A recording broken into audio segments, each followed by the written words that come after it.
ساتھیوں، آپ نے جوائنٹ عوامی ایکشن کمیٹی کا نام تو سنا ہوگا۔ آج میں آپ کو 2025 کی جوائنٹ عوامی ایکشن کمیٹی کی کارروائیاں بتاؤں گا۔ یہ وہ تنظیم ہے پاکستانی آکوپائیڈ جموں کشمیر کی، جس نے پہلی دفعہ پاکستان کی ریاست کو اور پاکستانی آکوپائیڈ جموں کشمیر کی سہولت کار حکومت کو گھٹنے ٹیکنے پر مجبور کیا۔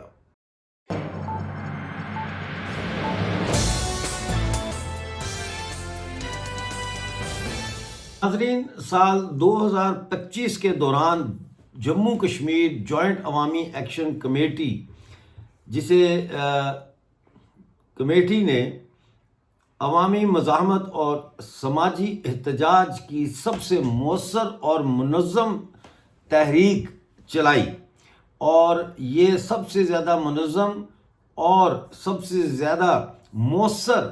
تنظیم کے طور پر ابھری ہے پی او جے کے میں۔ یہ تحریک بنیادی طور پر بجلی اور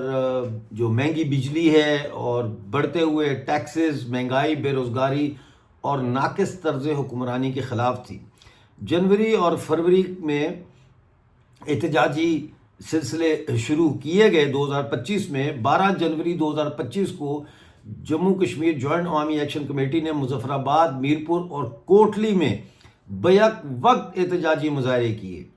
مظاہرین کا موقف تھا کہ خطے میں پن بجلی یعنی پانی سے پیدا ہونے والی بجلی کے بڑے منصوبے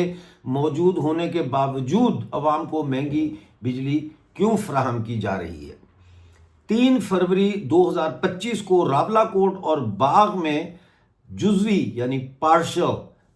شٹر ڈاؤن ہڑتال کی گئی، جس میں تاجروں، ٹرانسپورٹرز اور سول سوسائٹی نے بھرپور شرکت کی۔ مظاہرین نے آٹے کی سبسڈی اور روزمرہ اشیاء کی قیمتوں میں کمی کا مطالبہ کیا۔ مارچ میں ہم دیکھتے ہیں کہ خطے بھر میں عوامی ابھار آیا۔ 18 مارچ 2025 کو جوائنٹ عوامی ایکشن کمیٹی کی اپیل پر پورے ریجن میں یوم احتجاج منایا گیا۔ مظفر آباد، میرپور، بھمبر، کوٹلی، پلندری اور وادی نیلم میں بڑے بڑے جلسے کیے گئے، اور مظاہرین کے جو مطالبے ہیں وہ یہ تھے کہ مقامی آبادی کے لیے سستی یا مفت بجلی، ایندھن اور خوراک کی قیمتوں میں کمی یعنی فیول اور خوراک جو ہے اس کی قیمتوں میں کمی، پن بجلی سے حاصل آمدن میں ٹرانسپیریسی یعنی شفافیت، عوامی مشاورت کے بغیر یعنی پبلک کنسلٹیشن کے بغیر ٹیکسوں میں اضافے کا خاتمہ۔ اپریل میں دھرنے اور پھر مذاکرات ہوئے۔ 7 سے 10 اپریل 2025 کے دوران مظفر آباد اسمبلی کے قریب جوائنٹ عوامی ایکشن کمیٹی کی جانب سے دھرنا دیا گیا، جس کے بعد پی او کے حکومت کے ساتھ مذاکرات کا سلسلہ شروع ہوا۔ حکومت نے بجلی کے ریٹس اور آٹے کی فراہمی سے متعلق یقین دہانیاں کرائیں، جس پر تحریک کو عارضی طور پر ٹیمپریریلی معطل یعنی سسپینڈ کر دیا گیا۔ لیکن جوائنٹ عوامی ایکشن کمیٹی نے واضح کیا کہ اگر وعدوں پر عمل درآمد نہ ہوا تو احتجاج دوبارہ شروع کیا جائے گا، اور مئی اور جون میں جو ہے احتجاج دوبارہ شروع ہوا۔ 22 مئی 2025 کو میرپور اور کوٹلی میں احتجاج ہوا، کیونکہ حکومت جو ہے اس پر وعدے پورے نہ کرنے کا الزام لگایا گیا تھا۔ 25 مئی کو مظاہروں کے دوران 4 کارکنوں کی گرفتاری کی اطلاعات سامنے آئیں، جس پر جوائنٹ عوامی ایکشن کمیٹی اور انسانی حقوق کے حلقوں میں شدید تشویش پھیل گئی، اور جون کے اوائل میں احتجاج سدنوتی، حویلی اور باغ تک پھیل گئے۔ اگست 2025 میں اس تحریک کی سالگرہ منائی گئی۔ اس موقع پر پی او کے بڑے شہروں میں جو ہے وہ جلسے کیے گئے، ریلیاں نکالی گئیں، اور جو عوامی حقوق کی طویل جدوجہد ہے اس کے حوالے سے مطالبات کو دوبارہ جو ہے وہ پیش کیا گیا۔ اب اس میں صورتحال یہ ہے کہ پاکستانی آکوپائیڈ جموں کشمیر میں جوائنٹ عوامی ایکشن کمیٹی جو ہے وہ سب سے بڑی عوامی تحریک بن چکی ہے۔ سیاسی جماعتوں سے بالاتر یعنی ابو پولیٹیکل الائنسز، یہ ایک غیر جماعتی نان پارٹی ایک پیپلز پلیٹ فارم کے طور پر سامنے آئی ہے، اور ریسورسز، بجلی اور گورننس کے حوالے سے اس میں عوام کے نیریٹو کو بہت زیادہ طاقت ملی ہے۔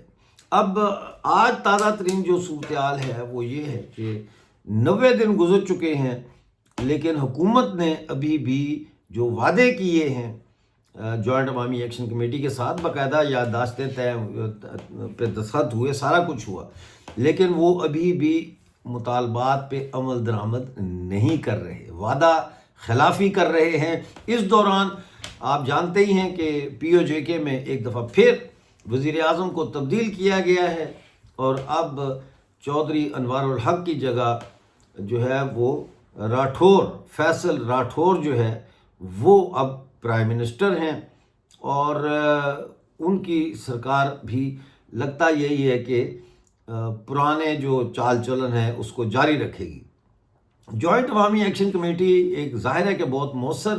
تحریک ہے، اور جس طرح سے شوکت نواز میر نے اس کی قیادت کی ہے، بیلنس کر کے پاکستان اور عوام کے درمیان، وہ قابل ستائش ہے۔ لیکن یہاں مسئلہ وہی آ جاتا ہے سمت کا، کہ اس تحریک کی سمت معاشی مطالبات سے عبارت ہے، اور معاشی مطالبات کیے جا رہے ہیں پاکستان سے، لیکن چونکہ پی او جے کے پاکستان کی کالونی ہے، تو کالونی بنائی ہی اس لیے جاتی ہے کہ کالونی کے وسائل کی لوٹ مار کر کے جو حکمران ہوتا ہے، جیسے پنجاب ہے یا پاکستان کی ریاست ہے، اس کو فیڈ کیا جائے، اس کی مدد کی جائے، اس کو لوٹ مار سے جو پیسہ یا وسائل وہ لوٹتے ہیں اس سے ریاست کا نظام چلایا جائے۔ لہٰذا یہ مطالبات پاکستانی ریاست اور پی او جے کے حکومت، جو کہ پاکستانی ریاست کی سہولت کار ہے، یہ ڈیلینگ ٹیکٹکس کا یعنی تاخیری حربوں کا استعمال کر رہے ہیں مسلسل۔ پچھلے 4-5 سال سے ہم یہ دیکھ رہے ہیں کہ ایسا ہی ہو رہا ہے۔ اب مسئلہ یہ ہے کہ کنفیوژن بہت ہے پی او جے کے میں ہسٹری کو لے کر، اور یہ ایک آزادی کا نعرہ لگایا جا رہا ہے پی او جے کے میں، جو کہ میں سمجھتا ہوں کہ ٹھیک ہے، آزادی ہونی چاہیے، لیکن کس سے آزادی حاصل کرنی ہے آپ نے؟ پاکستان نے 22 اکتوبر 1947 کو حملہ کیا تھا جموں کشمیر کی ریاست پہ، اور قبضہ کیا، اور کچھ علاقے بھارتی سرکار نے چھڑا لیے تھے 26 اکتوبر 1947 کے معاہدہ علاقے بھارت کے تحت، لیکن یہ علاقے آج بھی پاکستان کے قبضے میں ہیں۔ تو پھر پاکستان سے جب تک آزادی نہیں ہوگی اور حق خود اختیاری نہیں ملے گا پی او جے کے لوگوں کو، اس وقت تک یہ مسائل چلتے رہیں گے۔ یہ لوٹ مار پاکستان کی جو کھربوں روپے سالانہ ہے یہ چلتی رہے گی، یعنی ٹریلینز آف روپیز اینولی یہ جو لوٹ مار کر رہا ہے پاکستان، یہ سلسلہ بند نہیں ہوگا۔ تو یہاں پہ وہی مسئلہ آ جاتا ہے جو بلوچستان میں ہم دیکھ رہے ہیں، جو خیبر پختونخوا میں دیکھ رہے ہیں، جو سندھ میں دیکھ رہے ہیں، کہ معاشی مطالبات تو موجود ہیں، یا انسانی حقوق کے حوالے سے تو مطالبات موجود ہیں کہ بھی جبری لاپتہ افراد کو بازیاب کیا جائے، کے پی کے میں فوجی آپریشن نہ کیا جائے، پی او جے کے میں جو ہے وہ یہ جو مطالبات میں نے بتائے یہ ہیں۔ گلگت بلتستان میں بھی جو مطالبات ہیں وہ زیادہ تر آئینی حقوق کے حوالے سے ہیں، تو آئینی حقوق تو مل نہیں سکتے، تو لہٰذا اس پوری تحریک کو لنک کرنا، جوڑنا، منسلک کرنا آزادی کے نعرے سے، اور وہ آزادی پاکستان سے حاصل کرنے کا جو سمت ہے وہ ندارد ہے، اور جب تک وہ سمت طے نہیں ہوتی کہ ہم نے جانا کس طرف ہے، تب تک یہ مسائل بھی کھڑے رہیں گے، جدوجہد بھی چلتی رہے گی، اور یہ اس کو میں کہتا ہوں جدوجہد لا حاصل، ایک ایسی جدوجہد جس میں کچھ حاصل نہیں ہوتا، کیونکہ آپ کی پولیٹیکل ڈائریکشن جو ہے وہ آپ دینے سے قاصر ہیں۔ کیا 2026 میں جوائنٹ عوامی ایکشن کمیٹی کوئی پولیٹیکل ڈائریکشن دینے میں کامیاب ہوتی ہے یا نہیں ہوتی، یا جو یہ ہچکچاہٹیں کر رہے ہیں اس کی وجہ سے جوائنٹ عوامی ایکشن کمیٹی میں سپلٹ ہوگی، یہ ساری باتیں 2026 میں ہمیں ان کے اوپر نظر رکھنی چاہیے۔ جیسے ہی کوئی اور اپڈیٹ آئے گی وہ لے کے آپ کی خدمت میں حاضر ہوں گا۔ اس کے علاوہ میں اور بھی پی او جے کے کی آپ کو ویڈیوز بنا کے اس میں ایکسپلین کروں گا، یہ پہلی ویڈیو ہے۔ امید ہے آپ کو پسند آئے گی، کمنٹس میں ضرور بتائیے گا، ویڈیو کو لائک اور شیئر کریں۔ ملتے ہیں اگلی براڈ میں، اس وقت تک کے لیے مجھے اجازت دیجیے اور اپنا بہت سارا خیال رکھیے۔